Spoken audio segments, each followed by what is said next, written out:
पवार यांचे वडील रोड अपघातामध्ये गंभीर जखमी झाल्याने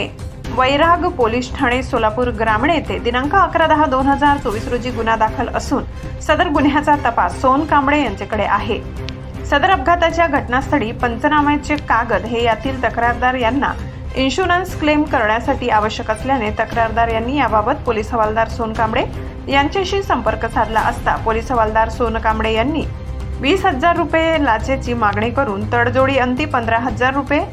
स्वीकारण्यास संमती देऊन 15,000 रुपये लाच रक्कम खासगी इसम वाघमारे यांच्या मार्फतीने सोन कांबळे यांनी स्वीकारली आहे। त्यांना रंगेहात पकडण्यात आले असून त्यांच्यावर वैराग पोलीस ठाणे सोलापूर ग्रामीण येथे गुन्हा दाखल करण्याची प्रक्रिया सुरू आहे।